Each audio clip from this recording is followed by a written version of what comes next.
Hey guys, it's Maya and Vanessa. In this video, we are going to be talking about Vanessa's journey. Yay! And I'm going to play the interviewer here, which is something I've been wanting to do for a long time on my channel. So, here we go. Dun, dun, dun. If you're watching from Vanessa's channel, I've been wanting to do it on her channel as well for a long time. Yeah. So, here we are. What we're going to be doing here is we're going to be talking about an experience that Vanessa's gone through in her life. She is a healer, among other things, and her healing abilities were brought on from a very intense experience that she went through with healing herself from an eating disorder. And she was actually, what a lot of people call anorexic for a long time, but had an extremely restrictive eating pattern and grew up as a dancer and kind of went into that whole community and sort of responded to the energy that was there and the need to be a certain way and look a certain way. And unlike many people who have eating disorders, she recovered very, very quickly, like really made substantial progress in recovery within just about 1 month's time. And now Vanessa is really, really passionate about working with others who are interested in healing from patterns of restrictive eating. And we were just talking before we started this video saying, this is touching a lot of people, a lot of men, but also a lot of women, almost all women, we think, at some point or another have sort of restricted their food intake or, had difficulty accepting their bodies, as they are wanting to control things. So I thought for this video, I would talk to Vanessa and ask some of the questions that I think that you might be curious about her experience. And yeah, this is going to probably be a little bit of an extended video, so if you want to sit down with a cup of coffee or a cup of tea, you can join us here as we dive deep into this experience. Yeah. So I think that the first thing, on my mind for you is like, how did you fall into this pattern in the first place, and where were you at kind of right before you started to come into the experience of thinking, okay, I'm going to restrict my eating? Okay, well, I was in 8th grade, so definitely a time of transition. Yeah. I noticed that pattern after, I healed, fast forward to a couple years ago, that when I have a time of transition, I tend to freak out a little bit and I want control. So I didn't know anything about spiritual awakenings in 8th grade. I didn't know anything about empaths or energy sensitives or anything like that. So I kind of didn't know really what was going on. So in 8th grade, I was not overweight at all by any means. I was at a healthy weight. I was 138, I believe, and I'm 5'4". I was dancing. I was captain of the drill team, so I was really, really, really happy. There was nothing really wrong. So my parents didn't see it coming. I didn't see it coming. So it was kind of a sudden thing. But I believe, though, now looking back on it, that it was all for a divine purpose. I really, truly believe that because, there are signs that you can tell an eating disorder is coming with people that develop eating disorders. And with me, it was just kind of like from one day to another, where something in my, being just said, okay, this is what's going to happen. We're going to do this. So hold on tight, type of thing. So I was, I wasn't thin. I've never been thin. I've been always like pretty thick, and I danced, so my legs were pretty muscular at the time. And I didn't love my body. I wasn't really taught self-care or proper, body image acceptance. But I did not like it. So it was fine. And then it was 8th grade, the transition into high school, where in 2009 I was a freshman in high school, and I was just completely lost. Like I felt like a little fish, like out of water or like lost somewhere, and it was a hard time to find myself, I guess you could say. So I thought that I could find something that I was really good at, and I couldn't find that in school. Or it's hard as a freshman to like get into clubs and stuff, because for our school at least it was you had to be a sophomore and above to be in certain kind of clubs, or for dance you had to be a junior, and that's something that I identified myself with. I attached myself, Vanessa the dancer, so if I couldn't dance, then what the heck was I going to do? So I just remember, literally, from one time to another, I was like, okay, well, I want to have cheekbones. And I was telling Maya that was the first thing that I remember, because my face is naturally kind of, round and chubby. And that's just how it was. So I just said, I really want to get cheekbones. So I would look up on the internet, like, how to, have your face thinner. And obviously it said you can't, spot reduce your cheeks, so you have to, do cardio or like eat healthier and lose weight. And so I was doing it for a while the healthy way. I don't know if you knew that, but I was actually trying to lose weight the healthy way. And I would exercise, I would eat, make better choices, and then I have a personality of polarity, and it's very drastic, and when I want something, I'm also a Scorpio, and when I want something, like, I put my brain to it, and I get it, like, whatever it is, and, I can use that for the positive, and also, in this case, it was for the negative. I just said, you know what, this isn't working as fast as I wanted to. Patience, another lesson that I have. And I just said, you know what, I'm just going to start eating less. So I would cut like a whole meal out, and then I would cut another meal out to the point where I was only eating dinner because I didn't want my mom to notice like the weird changes that was happening. I would only eat dinner, so I was probably eating about, I want to say, 500 calories a day. That's like one of my snacks now. Yeah. So, but to answer your question, prior to that, like I said, I was fine. I was very involved in school, and that's what leads me to believe that this was just for a purpose, for me to, learn all of what I did learn from it. But yeah, when I got to high school, I just restricted myself from food, and I didn't over-exercise. That was the thing, because I had literally like no energy. I was almost fainting every day, so I didn't do the whole over-exercising thing, but I just wouldn't eat, and it got to the point where my stomach wouldn't even growl anymore. It's really, really sad to like think of how I was mistreating myself like that. My stomach wouldn't even growl because it was just used to not, eating. But that lasted from 2009 to 2012, so I was, going in and out with just restricting myself, and then it got to a point where I was so hungry that I would binge eat, which I don't know if you guys are familiar with that, but it's where you overeat and you feel guilty about it while you're doing it, because I was just so hungry. That's what my body needed, and so I would do that, and then the next morning, like, oh, I shouldn't have eaten that, so now I'm not going to eat breakfast, and it kind of went like that. That's so intense. I know.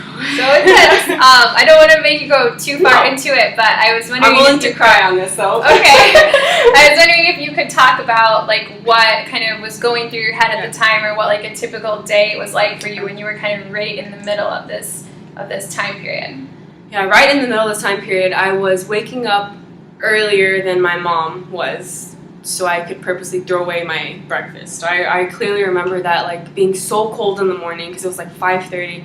I would wake up and I would put my toast in the toaster, and then I would let it pop up so she could hear the noise, because she was in the bathroom by this time putting her makeup on. So she would hear the toaster, and then I would throw it away, like wrap it in a napkin, and I would throw it away. And this entire time I wasn't like saying, oh, Vanessa, you don't deserve this, like telling myself like these bad thoughts. I was just saying, like, kind of like, it was like a game for me, and it was really fun, like, this is what you're going to do to get thin, or this is what you're going to do to get cheekbones, and then it went to like a flat stomach I wanted, and then like I wanted my thighs to be thinner, and so it was just one after another. It was just, it was kind of like, okay, Vanessa, like, put your mind to it, you can do it. It was more of a prove yourself type of thing. Like, I didn't accept myself, obviously. I didn't approve of myself. I didn't care for myself. And after that, we would go to school, or my mom would drop me off at school, and then obviously I had to pack my lunch, right? And so I packed it. And my mom is a very, very intuitive person. And so this entire time, as I'm telling you, speaking about it, saying that I'm hiding this from her, she knew from day one.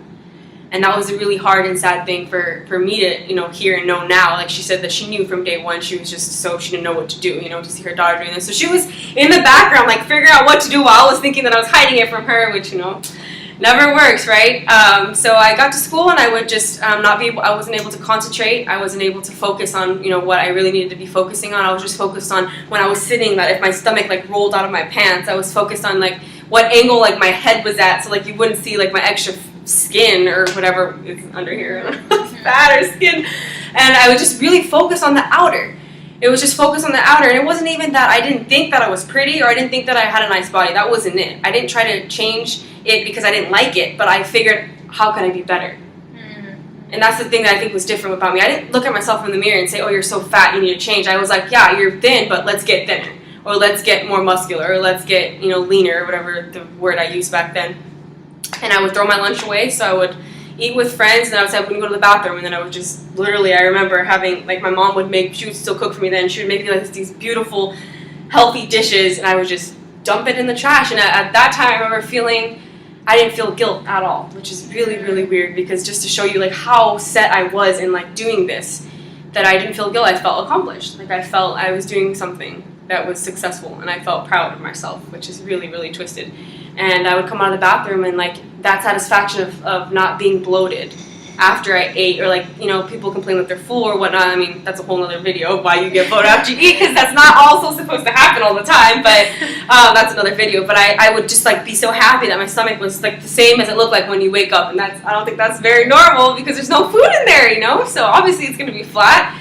But so was my health. Like that was something that was really detrimental. It's always cold during the day, so I'm like getting off tangent. After I threw my lunch away, I would go home and I would not eat anything until dinner time, and then I would eat, and I did this whole no salt, no sugar, no carbs, where I would just eat a piece of protein and vegetables. I can see how much I've changed. Like a piece of protein and vegetables, and my mom started getting suspicious of that, but I just told her I was trying to eat healthier, and she's like, oh, okay, because my mom is a big fitness ambassador herself, so she just thought, you know, I was just trying to eat healthy.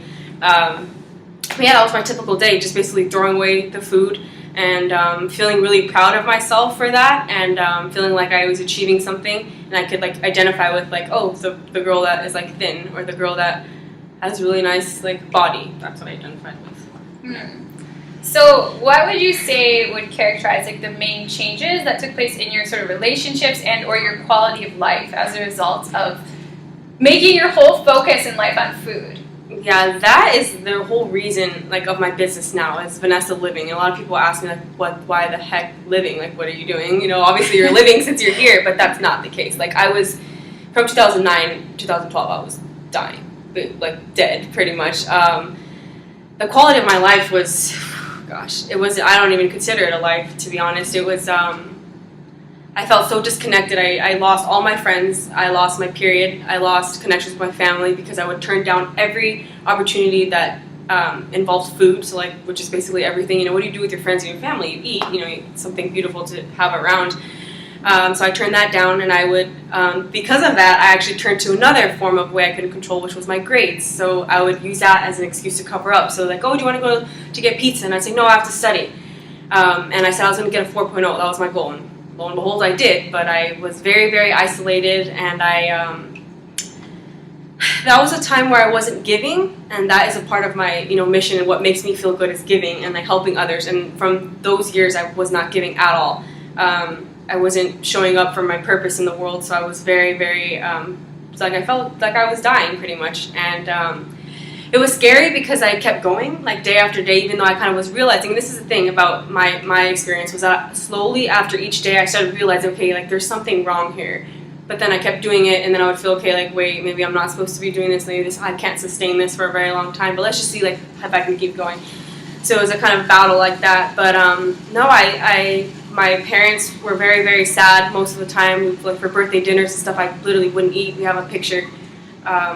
Maybe if it's possible, I can maybe put it up or share it with you guys another time. But we have a picture, and we were at my dad's birthday dinner, and I didn't eat, and we have a picture. And we remember that, and it just brings like, you know, such sadness to us because of what I put myself through.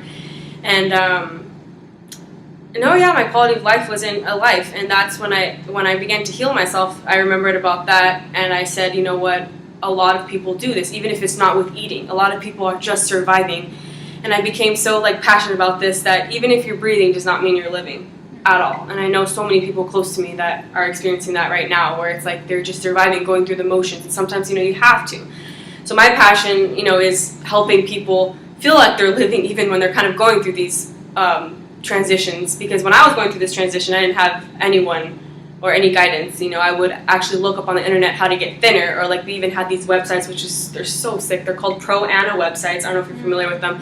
But they're websites run by girls, you know, obviously with eating disorders, and they give you like measurements and like advice on how to like be thin and like these crazy diets and stuff to do. And of course, you know, I was like all wide-eyed, you know, like, oh, looking up to that and stuff. But no, yeah, I lost my group of friends that I've had since kindergarten. I lost that because I just, you know, stopped interacting with them. I didn't feel like talking to anyone. I would be by myself all the time, studying and starving, pretty much. Yeah, oh my goodness. Okay, so before we go into talking about your business and kind of what shaped that, I had two questions for you. The first question is, can you give us some of the numbers and facts for people that are interested in, like, what was the actual change that you had? And with my story, it's not as drastic I do have a picture where I look really, really thin, but it's not as drastic. And, I'm not trying to compare my journey with others, obviously. But for me, that's how I can share that it was a major internal shift. Like, it was all my mind, pretty much. But obviously, you could see some outer effects. I was 138 in 8th grade, and I was 5'4". I mean, I'm still 5'4". I didn't grow so that maybe I did. And I was 138, and then from that time, literally within 2 months, I was at 104. 2 months, I was at 104. And then that was the lowest that I ever got, and that's when I lost my period. And I didn't talk about this part. The other half of the journey, when I was at 104, my mother, she was trying to help me the best way that she could, and this is when I was already dancing, and I don't think this was the best approach, but she was just trying to help me, and she threatened me pretty much to take dance away. And that was like my life. That's what I identified with. And she said, if you don't get your period back, you don't get your health back, if you don't gain the weight, you're not going to dance anymore. Again, set my mind to something. I was like, I have to gain this weight back. A month, I was at 140. So I went from 104 to 140. And how did I do that? I would eat literally like a cup of cashews and just sit there and eat them, like a whole box of Wheat Thins, and just sit there and eat them. And it was so an improper way of healing. I didn't go to any hospital, any therapy session. I literally just kept eating and eating and eating, and I felt so uncomfortable. I remember feeling so unhappy with my body, with myself, that I wanted to dance, So I gained the weight back, and I was 140. And from then, I don't honestly think I properly healed. I mean, weight restored, that's another thing too. There's a difference in eating disorders where you're weight restored, meaning that you're no longer malnourished or underweight, and you're at a normal weight for your height. But so many women are weight restored, but they're not healed. And so it's going to follow you, not even with food, but with your other relationships, and with your business and everything. It's there. And we even noticed something like that where I used to restrict myself of food in the past. So it's like I restrict myself of money. It's like the same thing. It's the energy flow. I mean, And so I was weight restored, but still, till this day, I really don't think I ever properly healed until, I want to say, barely like 2 months ago, where I told her, I realized that I was still under eating, and it's crazy to think that because I was consciously trying to heal myself, and it's like, I mean, this is, again, for a whole other topic because I'm so passionate about it, but a lot of people still under eat, even if they don't know that they are. But yeah, that's basically the numbers and the facts. It was so fast, and the way that it was fast for me to lose the weight, I gained it. Which is just kind of weird because people are like, there's no way that you could gain that much weight. Like, even if I tried, like, I don't think that's healthy. Number one, that's not possible, which is probably because I'm not, like, all human. Like, there's something going on up there. Like, yeah. So, because that's not normal. But I honestly do think that it was really all from, universe just to tell me, like, this is what you're going to do with your business, so here's what you're going to do. Like, so you can get the perspective of it in a really, really quick time. Because when I developed this restrictive eating pattern, I also developed, poor body image. I developed depression and stuff like that. So, like, all of these mental, issues that people experience, I had that within a matter of months, all at once, just to, kind of, I guess, tap into those energies and help people in the next couple of years. Yeah. So you talked a little bit about transitioning into healing, and then you also said that you kind of like heard a voice that said, something about this isn't right, something about. Yeah. Do you think that voice was like the voice of your soul? So what do you think about that kind of transition? So again, like I mentioned, I didn't know anything about your higher self or anything like that, but I remember being on my laptop and just all of a sudden, the voice, my higher self, was like, "What are you doing? Like, what the heck?" It wasn't exactly those words, but it was just something, and that's when I started my spiritual awakening. Was like the first wave of it. I began to look for spirituality books and like healing and all of that, and I came across, I forget which book it was. There's a lot of Osho books, a lot of The Power of Now, I think it was, and just a lot of books that I just started reading, and I began to realize that I was so focused on something that wasn't even of much value, which is really kind of interesting because our bodies, how I see it, is like they're vessels and they're carrying us, our souls of who we really are. But then again, since they are vessels, like we have to take care of them and they are important, so it's like a paradox that I had to really be balanced with. And from that time that I heard that, my higher self say like, okay, come on, like it's time, like you can't be doing this. I healed myself and I began to read all these self-help books. I started my Instagram. That's how I started it, was for my recovery. I would post my meals that I ate there, and I just found this love for feeding myself, for taking care of myself, and I wouldn't even heavily exercise. I would take walks, and I would just, I felt like I was reborn. Like, as cheesy as that sounds, it's like a rebirth or something. I would look at the trees and I would find like such awe in them, and I felt really sad like when I was healing, because I felt like I missed a big part of my life. But then again, I was like, okay, well, now is the only moment, so just keep going forward. But there was a lot of sadness there, and my parents were kind of hesitant as to like, should we let her heal herself, or should we trust her? And they did. And I did go to therapy once for about a month, and it was so expensive. And again, just to show you, spirit like guides me into places so I could learn, and like a lot of contrast. It was that point where I was like, I have to do this as my job. Like, I have to, because this lady, I mean, universe bless her soul, but she made everything 100 times worse. Like, she would sit there, we would bring up the past every single time, and like, I get that it's good to see the root of the problem, but to be talking about the past for a whole entire hour when you have someone who's trying to move forward with their life is not healthy, or doesn't help at all.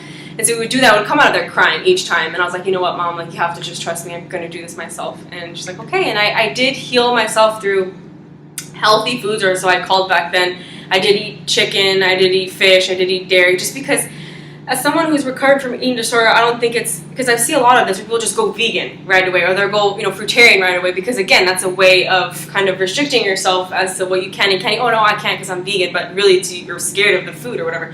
So I did have these things called fear foods, which I healed myself, and that's how I know to help people. I remember I was really afraid of eating these little yogurt-covered cashews, which seems absurd, but I was like, oh my gosh, like, those are like the devil, like, I can't eat those. So what I did for myself, my guides worked up a program for me or something, but I would eat one every day. Like, no matter if I wanted it or not, or if I was craving it, I would just make sure I have it at this exact same time every day to get like my body used to it, and like show myself like it's gonna be okay. And portion control, which I don't like that word, but still.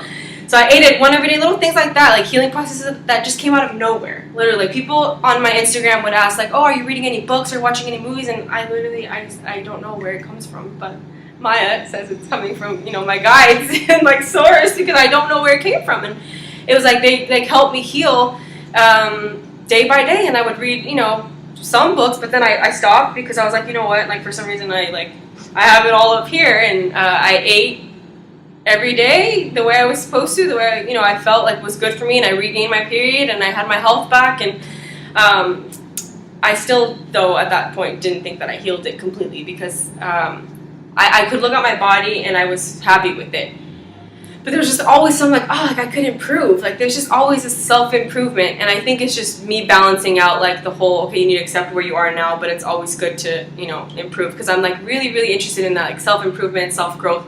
But I also have to remember that, like, I'm perfectly fine the way I am now. So that was a big lesson. Yeah, big one. So when it comes to, this idea of, okay, like, you knew you had to heal yourself, right? In part, it sounds like your mom forced you to, and you came to that realization around the same time on your own. Mm-hmm. But where was the sort of the divide between, like, okay, I have to make myself okay versus, like, I want to do this to help other people? How did that process develop where you thought, I'm going to make this my career, and then also, I'm going to make this my whole life's purpose? Like, where did that come into play? It kind of all came at once, and that's how I noticed that my life is like big again. Change and transition just comes all at once, and my mom was like a catalyst for my recovery. But after I just transitioned to I want to do this for myself, because again, I learned that I was really focused on my body, and I was focused on like things that I don't think I should have been focusing at the time, and I really wanted to learn more about like who I really was and what I had to offer. And I was like, well, hey, like maybe I can help people that are going through the same thing that I am, because I know like so many people are going through the same thing. And sure enough, I made my Instagram, and a lot of people started following me just because they were going through the same thing, and they would ask like, oh, like, how did you overcome this fear? How did you overcome that? And I would tell them the best that I could, but it was mine was so rapid, it kind of seemed like silly, like, oh, all you got to do is just eat it every day and it'll be fine, because that's hard for some people. But then again, I think it's really because this is my life purpose, and it's gonna sound weird that I say this, but I'm glad, like, I'm so grateful that I went through that. Even though it like damaged my body so much, I'm so glad, because it brought a new light to my soul, and it restored like my ability to like my whole thing is like transition your pain into purpose, and so that's what I feel like really happened. Definitely. So you transition your own pain into purpose. And I'm always curious for healers, like, does it feel like when you are helping other people now, like coaching and stuff, do you feel like healing others heals you? Exactly. Yeah. And it's funny because I always get clients that are either going through the same thing that I previously just healed or that I'm going through at the same time. And it's like, we're so quick to help others, and it's like we forget that we're the ones that we need to be helping first, But as far as like the eating, a lot of people develop eating disorders for various reasons, and some actually do because they don't like the way they look, and that's just how they want to control it, because either they don't want to wait, but that's like the thing. It's like eating in abundance, like the right foods for your body, and not even exercising crazily, just like going for a walk or doing whatever works for you, like to have fun with it. Drink plenty of water, like get sunlight, get your rest, laugh, have fun, it really does work. Like that is the best like healing mechanism program that you can ever do, I think. Yeah. And why do you think it is that so many people go through this type of experience, this type like eating disorders or restrictive eating at this time? Well, I think there's a lot of reasons. For me, I think it was also the environment that really, really triggered me, because as Maya mentioned before, I danced all my life, so that was, you had to have a thin frame.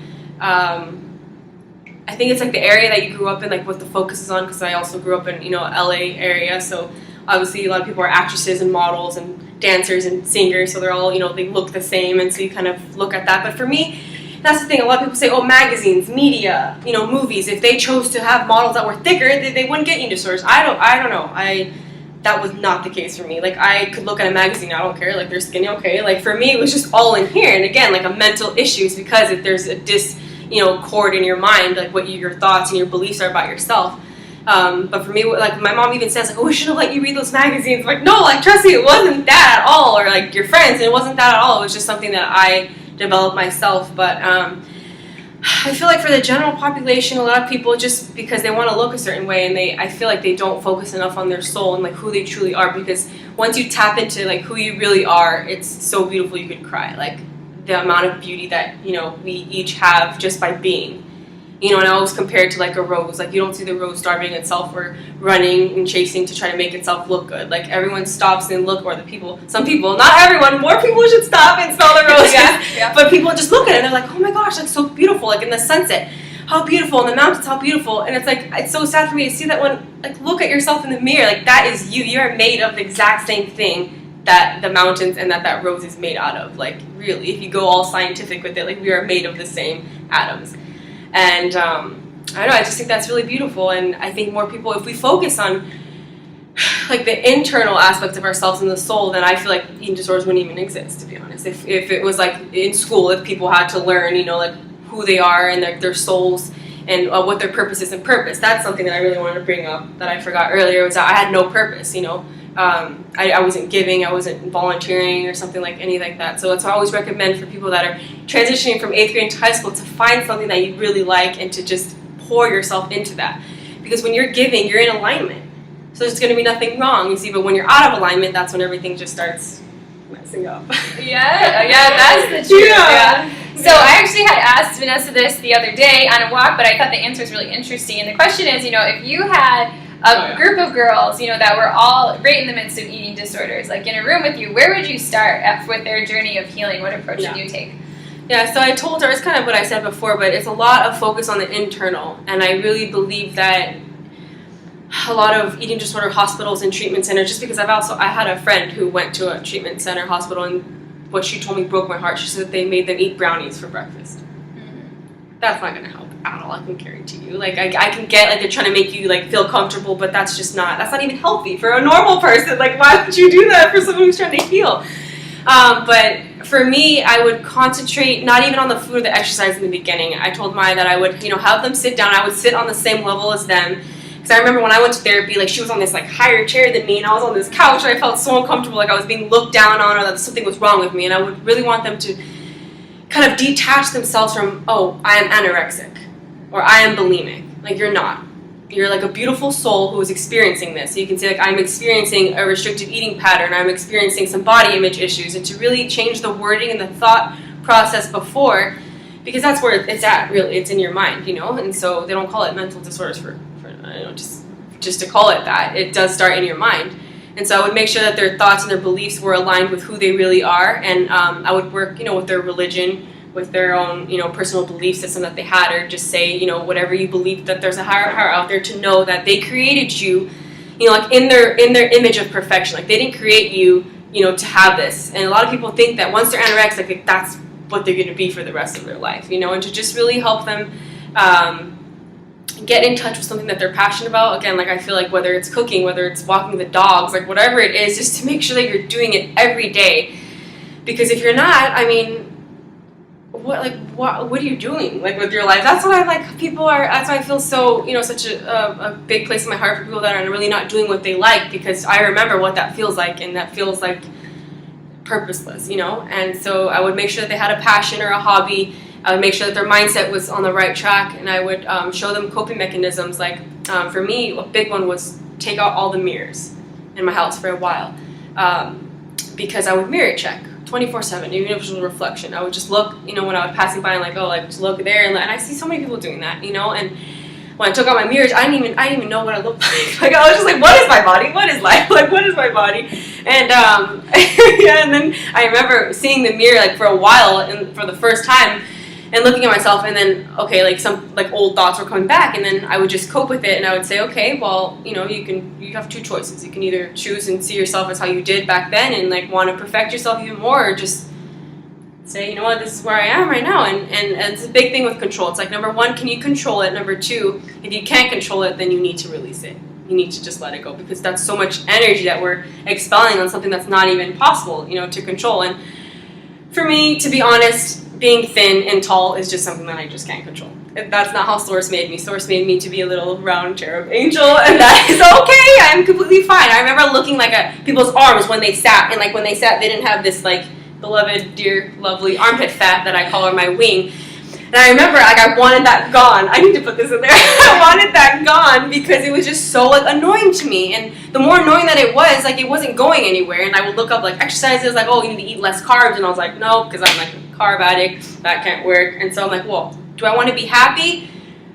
Or do I want to be miserable about something that I can't control? That skin, it's going to be there. So it's like, I just released it. And I know it's hard for some people, but it's like, if you have something that you can't control in your body, you just need to accept it and learn to accept it. And I'm not big on the word self-love, just because I've come from somewhere where that's very, very hard to say, you need to just love yourself. You need to love that part of yourself. You need to love the extra, like, fat rolls on your stomach. Like, no, like, you don't have to. If you can control, if you can eat healthier and exercise, and if you don't like it, then you need to do that. I say self-acceptance, because once you accept it, that's when you can change it. So once I accepted, these little wings, then I could change it. Then I could do more push-ups or more chest exercise if I wanted to. And then, lo and behold, after I accepted it, it didn't even matter anymore, because I was like, guess what? I can heal people. I can make people laugh. I can give hugs. I can, like, experience life. So why am I even worried about something that you can just... It's nothing, Mm-hmm. Yeah. So as I hear you talking about the healing process, Yeah. It sounds like you're saying, that way to heal is through living, and that's what kind of brings you back to this business. It's alignment. It's alignment, and that's something that I learned when I was healing myself. I learned this thing called alignment and misalignment. It was from Abraham Hicks. I remember. If you guys don't know, we should definitely check her out.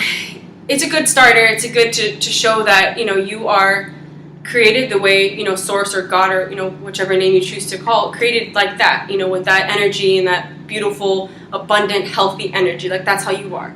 Somewhere down the line, whether it's media for some people, whether it's your own internal, motivation, whatever it is, something comes out of discord or out of ease or out of order, which you get the dis-ease and disorder from. So people that are not following their true soul's calling will most likely be in misalignment. And that's like, oh my gosh, I'm so scared, like, I'm not in line, I'm going to have all these diseases. And that's not it. It's like, it's good to accept that and to be aware that, okay, something doesn't feel right. And then be brave enough to make that, change. And for me, that is where, out of nowhere, I was like, oh my gosh, like, I need to change my Instagram name to Vanessa Living, because I'm living now, and that was like my whole healing process. And it was the whole thing. You could be, like, for example, you could be stuck in traffic, right? For the Vanessa in the past, with her restrictive eating pattern, how that would have affected her, she would have just been like, complaining the entire time, not enjoying herself, and the time is ticking, your life, that's your life.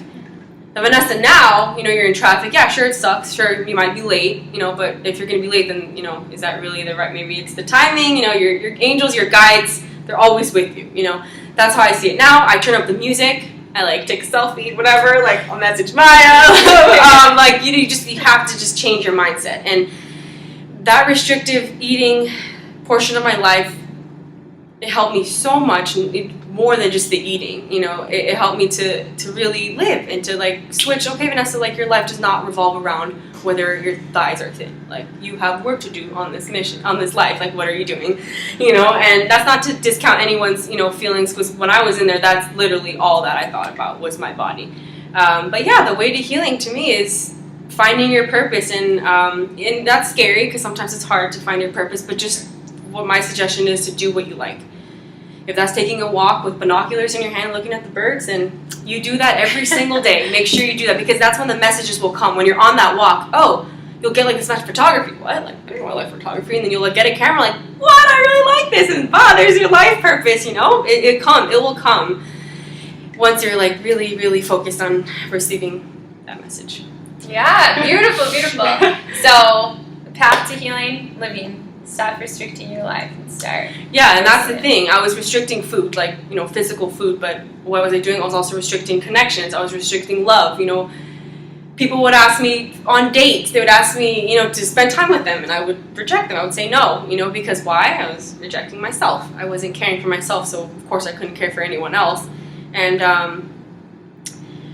it's hard for people to just be oh, well, that seems so easy. It seems so simple. And why do people make it seem so hard? Why do they bring all these other things in, medications, all this stuff? And it's that's the thing. It is that simple, though. It is. It literally is just a switch. But when you're so deep into it, it's hard to pull yourself back up. But there's always a way. We put our, I know this is going to sound, but we put ourselves there. We put ourselves there so we can bring ourselves back up from that. Mm-hmm. Yeah, so if anybody is interested in sort of bringing themselves back up, healing from an eating disorder or any other pattern in which they're not living their life, how can they contact you to work with you? You can contact me through my Instagram, which is Vanessa_living. You can just direct message me there, or my email, which Maya can link below. And I'll also have this on my channel as well, but it's VanessaLiving8@yahoo.com. And yeah, I also have a YouTube channel that we will also link down below with this same name as well. It's a brand that I'm trying to start, because when people see that, they're okay, why Vanessa Living, her last name, what? And then they can remember my story. And I don't want it just to be if you have an eating disorder, come to me. If you really feel you are stuck in your life, or you feel you have a purpose but you don't know what it is, you just want guidance, or you just want to live a lifestyle where you can wake up and be excited, to get up, that's why I'm here. And that's why Source, had me develop this eating disorder, or misalignment, for me to be able to know all of this that I know. So I'm here.